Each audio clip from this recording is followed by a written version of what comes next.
In this section, we will discuss regarding the disorders of RBC, disorders of red blood cell, that is disorder of RBCs.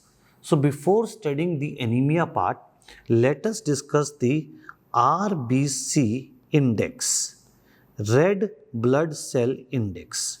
You need to understand certain basic terms. First basic term is the hematocrit.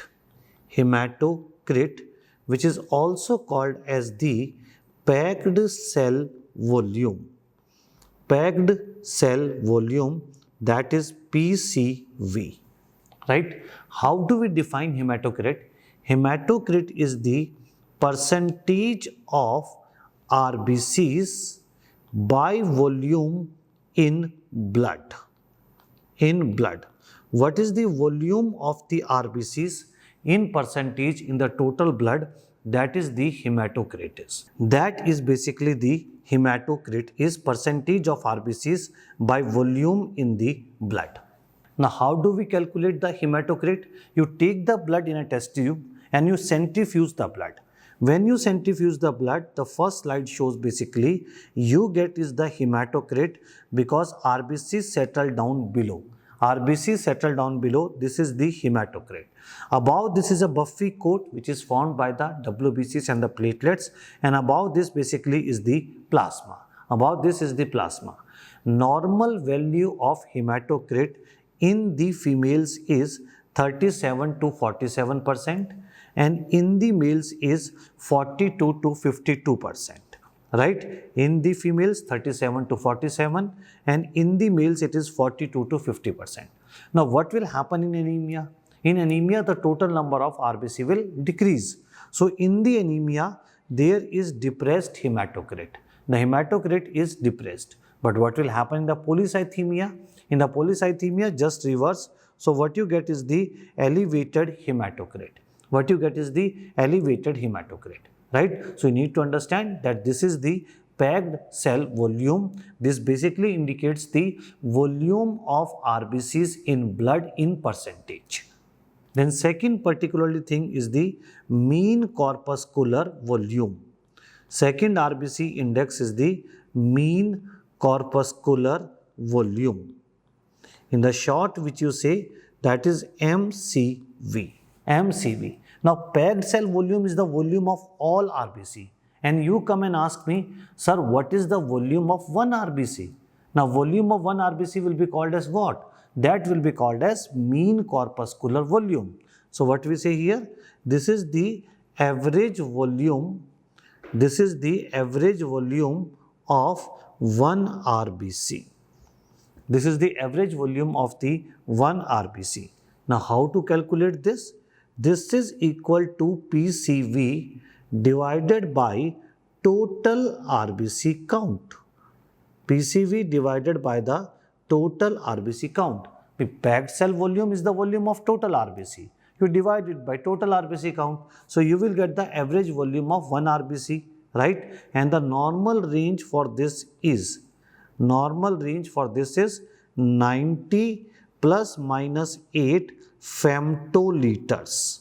Femtoliters. So we take it in the femtoliters. So if you take 82 to 98 femtoliter and broadly speaking 80 to 100. Lekin it is 82 to 98 femtoliter broadly speaking. Right. If it is in this range, it is called as normocytic. If it is in this range, it is called as normocytic. If it is less than 82, you call RBC as microcytic. If it is more than 98, you call it as macrocytic. Right? So you need to remember the normal range because sometimes in the MCQs it is being given 62 femtoliters. Or it is given 96. So you need to conclude that basically whether it is normocytic, microcytic or it is macrocytic. Right? Then going on to the third RBC index. Third RBC index, that is the mean corpuscular hemoglobin. mean corpuscular hemoglobin. We mean to say MCH. MCH, mean corpuscular hemoglobin. Right? Now somebody asks you what is a hemoglobin? You will reply 12, 13, 14. Now that is the total hemoglobin present in the body. Total hemoglobin. And what is the average amount of hemoglobin present per RBC or present in a single RBC? That is equal to mean corpuscular hemoglobin. Right? So what we say here, average amount of hemoglobin per RBC, average amount of hemoglobin per RBC or in 1 RBC, per RBC or in 1 RBC. Now how will you calculate MCH? MCH is equal to total hemoglobin divided by RBC count, total RBC count, right? So whatever is your hemoglobin, if you divide it by RBC count, you will get is the MCH. And the normal range for this is 30 plus minus 3 picograms. It is measured in the picograms, right? So that means range comes out to be 27 to 33 picograms, 27 to 33 picograms. Now the next RBC index is MCHC. MCHC. Now MCHC is something mean corpuscular hemoglobin concentration. Mean corpuscular hemoglobin concentration. Right? So if somebody asks me what is the volume of RBC occupied by hemoglobin? What is the volume of RBC occupied by hemoglobin? Or in other words, what is the concentration of hemoglobin in RBC? What is the concentration of hemoglobin in the RBC? So that means I am talking of MCHC. I am talking of MCHC. It is equal to MCH divided by MCV. It is equal to MCH divided by MCV. This gives you the concept of mean corpuscular hemoglobin concentration. This gives you the concept of mean corpuscular hemoglobin concentration. Right? If you consider the normal range is 33 to 36 gram per deciliter. The normal range is 33 to 36 gram per deciliter. Right? So this is the word which you need to understand, MCSC. Now there are certain questions to be remembered here. First question, in megaloblastic anemia. In megaloblastic anemia, we'll be talking of megaloblastic anemia. In megaloblastic anemia, large RBCs, that means macrocytes. But in megaloblastic anemia, MCHC is normal. In megaloblastic anemia, MCHC is normal. So MCHC is normal in the megaloblastic anemia. That is one thing is, right. Second, you need to understand increased MCHC is seen in, right. Now try to understand the concept. MCHC is equal to MCH divided by MCV, right. If due to any condition there is decrease in MCV, right, if the volume of the RBC decreases, so what will happen to MCSC? That is increased, right. So MCSC increased is seen in hereditary spherocytosis. Hereditary spherocytosis, right. In hereditary spherocytosis, spherical shaped RBCs, the size is decreased, MCSC is increased, right. Second, particularly it is seen in sickle cell anemia. It is seen in the sickle cell anemia. So again, what happens in the sickle cell is anemia, there is decrease in the size of RBC. And third, it is the hemoglobin C disease. It is the hemoglobin C disease, right. So increased MCSC is seen in all of these conditions, Please remember, first is hereditary spherocytosis, second is sickle cell anemia, third is the hemoglobin C disease, right? So this was the fourth RBC index, MCSC. Fifth and the last RBC index is red cell distribution width. Red cell distribution width, which is sometimes asked particularly in the MCQs. So red cell distribution width, that is the RDW. That is the particularly RDW, red cell distribution width. It is the measurement of variation in size of RBC, right? And variation in the size of RBC is also called as anisocytosis. It is also called as the anisocytosis. So this is the measurement of the variation in the size of RBC, which is also called as the anisocytosis. Normal range for this is 11.5 to 14.5%. The normal coefficient of variation, that is sometimes written as RDWCV. CV stands for the coefficient of variation,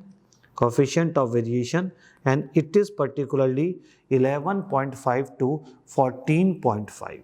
It is equal to the 11.5 to the 14.5%. Right. Now in the MCQs, what you need to judge is, if it is being given there is increase RDW, then you should look for what else is being given. If it is given microcytic picture or it is given macrocytic picture. If RDW is increased and it is microcytic picture, the answer goes in favor of iron deficiency anemia. The answer goes in favor of iron deficiency anemia. RDW is very, very useful in differentiating from iron deficiency anemia from thalassemia, because both of them have got a similar peripheral blood film picture, that is microcytic hypochromic picture. They've got the same picture, but RDW is only increased in the iron deficiency anemia. Macrocytic picture, you should think of vitamin B12 deficiency, or folic acid deficiency, right? So it is seen in the megaloblastic anemia, the RDW is increased, right? So this is something, the red blood cell index, which you need to remember. Here also I will like to discuss one more thing which we use for diagnosis, that is the free erythrocyte protoporphyrin. Free erythrocyte protoporphyrin, we mean to say we are talking of FEP. This is the free erythrocyte protoporphyrin we are talking here. Right. Now try to understand here the free erythrocyte protoporphyrin. Clear? This is the amount of protoporphyrin which is not bound to hemoglobin. You all know basically there is hemoglobin, and this hemoglobin has got two parts. One part is a heme part, another part is a globin part. So hemoglobin basically has got two parts. One part is the heme part, another part is the globin part. Globin is formed of alpha, beta, gamma, delta chains, right? You all know this is basically the globin part. Heme is formed of two things. It is formed of iron plus protoporphyrin. That basically is the composition of the heme, that is the iron plus protoporphyrin. That is what you see is the heme part, right? Now normally protoporphyrin is bound to the iron, and some protoporphyrin is free, which you call as free erythrocyte protoporphyrin. Now how the value of free erythrocyte protoporphyrin can increase? How it can increase? It can increase in first if there is iron deficiency anemia. There is first iron deficiency anemia. If there is iron deficiency anemia, what will happen? Iron is not there to bind to protoporphyrin. So what will happen to the value of protoporphyrin? The value of protoporphyrin will increase. So it is seen in iron deficiency anemia. Second, it is seen in anemia of chronic inflammation. It is seen in the anemia of chronic inflammation. So if you particularly see in anemia of the chronic inflammation, again there is less iron available. I will be talking this. There will be less iron available. So if there is less iron available, what will happen? Free erythrocyte protoporphyrin level will increase. And third thing you need to remember, it is increased in the lead poisoning. It is increased in the lead poisoning. Now, why it is increased in lead poisoning? Lead poisoning inhibits the enzyme ferrochelatase. Lead poisoning inhibits the enzyme. Which enzyme it inhibits? It inhibits the enzyme ferrochelatase, and it inhibits the enzyme ALA dehydratase, that is aminolevulinic acid dehydratase. Aminolevulinic acid dehydratase. Now these enzymes basically are required for the incorporation of iron into protoporphyrin. They are required for incorporation of iron into protoporphyrin. So if these enzymes are inhibited, iron is not incorporated into protoporphyrin, and there will be increase in the level of free erythrocyte protoporphyrin, right? So please remember, with the free erythrocyte protoporphyrin, iron deficiency anemia, anemia of chronic inflammation, and the lead poisoning, right? So these are the 13 important red blood cell index which you need to remember.